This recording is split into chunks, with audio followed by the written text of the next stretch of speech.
Hello, travel partners. Are you ready for another adventure? This time we go to Marrakesh, Morocco. We'll experience snakecharmers, brightly colored mountains of spices, and most importantly, a different way of life. You'll notice right away that in Morocco there's a delicate dance between pedestrians and motorists. Don't expect the traffic to stop for you. Expect it won't. Be brave, but be careful. Chances are you'll fly to Casablanca. You really don't need to spend much time there, especially if you're on a limited time budget. One night ought to do it. One Casablanca experience worth sharing with you is this hotel.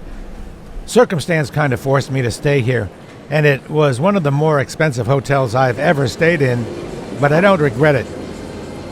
My room wasn't large, but it was opulent, with a wonderful bed and super fancy bathroom and shower. And the spa was over the top. A good night's sleep, and it's off to Marrakesh. This is Jemaa el-Fnna Square in Marrakesh. The name Jemaa el-Fnna is thought to mean Assembly of the Dead, or Place of the Vanished Mosque. It's a sensory extravaganza, very loud with drum circles, snakecharmers playing the punji, which is a wind instrument traditionally made from a gourd, and the shouting of commerce. It's so overwhelming that you may wish to hire a guide.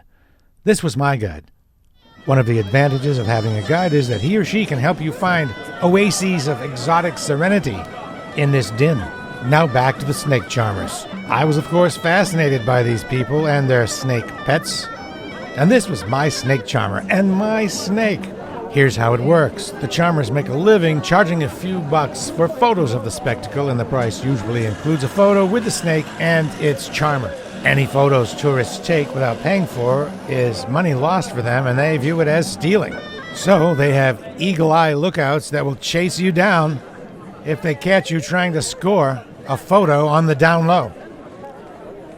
In the daytime, this place is crazy enough, but at night, after many more vendors have erected their commercial spaces and the hot, sandy wind blows in from the desert, this place gets an explosive intensity. As you walk away from the well-lit commercial zone, there are thousands of people gathered into small groups to watch speakers and dancers and musicians. One group was even cheering a boxing match. The square is bordered by 2- and 3-story buildings, many of which have restaurants, so you can sit and enjoy something to eat or drink while you watch what's going on down below. Marrakesh is a Moroccan food hub, and dishes new to you can be a big part of your experience. You might try, for example, harira, a tomato, lentil, chickpea soup. Or maybe tagine, which is a North African stew of spiced meat and vegetables prepared by slow cooking in a ceramic or unglazed clay cooking dish with a tall conical lid. My favorite was snails in brine. For the equivalent of $1, I got this beautiful bowl of snails. Eat them with a toothpick. Simple, clean protein. And for dessert, how about some figs or dried fruit? Or a cookie? Just find something that looks interesting and go for it. I am always attracted to the visually very pleasing spices and herbs displayed for sale in bins and bottles and super colorful cones. There are mountains of cardamom, cumin, turmeric, paprika, cinnamon, saffron. In the ancient labyrinth of low passageways and sharp, tight angles that make up the covered bazaar that abuts the open square, many times beasts of burden offer a better alternative to a truck.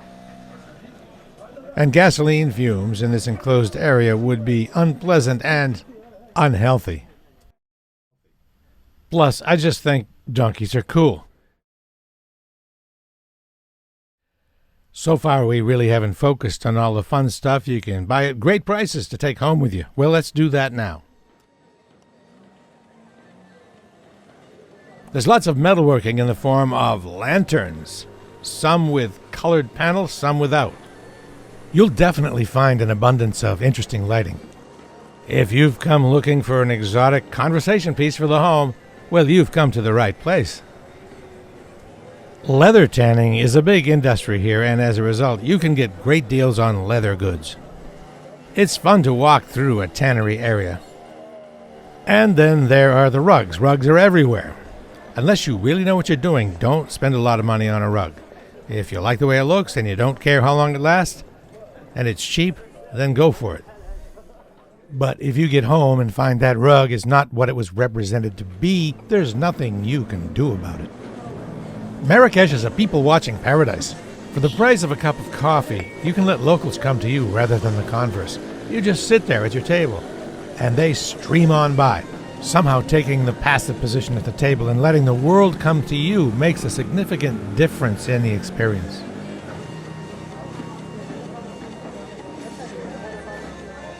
I feel it's important to blend in as much as possible with local clothing styles without going overboard. Everyone will know you're a tourist, no matter what you do. But please make an effort not to be the cliché tourist, and you'll have a much better experience. Here are a couple of apparel do's and don'ts for hanging out in Morocco. 1. Don't wear a baseball cap.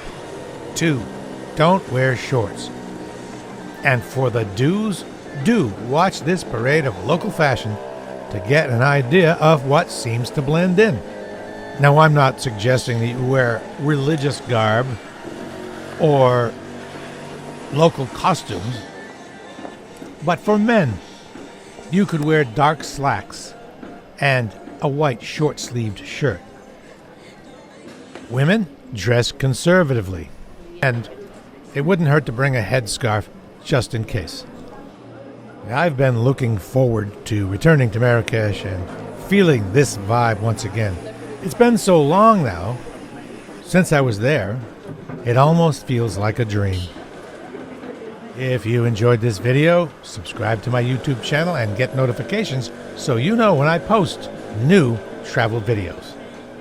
Till next time, travel lightly.